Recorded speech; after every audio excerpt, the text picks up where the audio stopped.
What's up, good people? Mark Holmes here, and as always, I want to say thank you all for watching, commenting, subscribing, and being part of the Joe Boo Sports Report. Without you guys, as well as you ladies, you know that this literally does not work. We've had a little bit of rain, snow going on right now, so I'm going to be heading back down the road here and hope that I don't get caught in something. So I'm riding by myself. And I've got the radio on. I'm listening to Fox Sports, listening to the cow turd. And the regular playbook is being played. I'm sitting here listening to them where they're talking about Micah Parsons. And Micah Parsons basically saying, you know what, I don't have to be the highest paid. I don't have to be the highest paid. You know, I want to work with the team and try to, get this thing done, get ourselves some more cap space, and try to help our team win, which is incredible. Instead of going through and taking that, they literally, on the cow turd station, literally just go through and try, well, he doesn't deserve to be top paid. He stinks. They literally said that there's like 8 or 9 guys that are better than him. That there are 8 or 9 guys better than him. It's like, wait a minute. Even in a bad season, I believe he has 35 pressures in 10 games.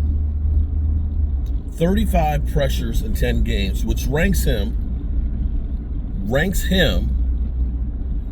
number 6 in pressures. The leader is 41. And mind you, he's only played 10 games as opposed to playing all 14. He's got 8.5 sacks in 10 games. You can extrapolate that out to, if he played all 17 games, to about 15 sacks. And they are literally poo-pooing him like, he's Sam Williams. Of course he doesn't deserve to be paid that. He doesn't deserve to have a max contract. He's just an average edge rusher. He's not even the best edge rusher out there. I was like, the hell are you talking about? I mean, wait a minute. Seriously? And I'm trying to understand this because, well, no, I just don't understand it. We know what it is. You talk about the Cowboys and any of their players, people will listen. I haven't thought about cow turd in forever and just happened to go here because I'm, just by myself, alone with my thoughts.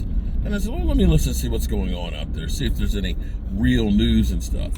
And, of course, they always piggyback on what it is, the Cowboys. And I guess this goes to Jerry Jones, that it's bigger than winning. The fact that we have so many people out here hating on the Cowboys, but constantly having them in their mouth, that literally you can talk about so many mistakes that the Cowboys have made. You can go through and say, you know what, the Cowboys screwed the pooch last year when they had the opportunity to get Derrick Henry. That they were too cheap to get that guy. You can talk about him and say the moves that they made in free agency, which were Zeke Elliott, were a disaster. I got no problem with that because that's true. But to literally make that Micah Parsons does not matter. If you look at what the Cowboys defense has done in turning around their season, there was with Micah, where we are now, without Micah. With Micah, without Micah. That is a fact.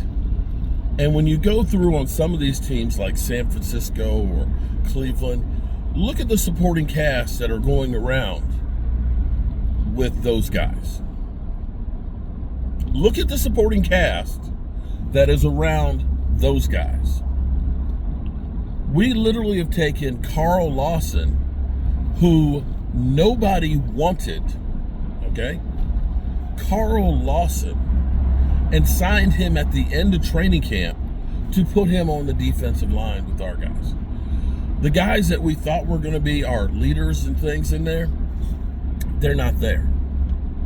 Osendigizua is probably the best guy on our defensive front, not named Micah Parsons. So to poo-poo a guy who's got 8.5 sacks in 10 games, that's got 35 pressures in 8 games, and to say that, yeah, he's not really one of the best guys. He's not that good. He's just average. I tell you what, hold on. Let me look and see where his 8.5 sacks rank on for the season. I'm not okay. Let me be clear here.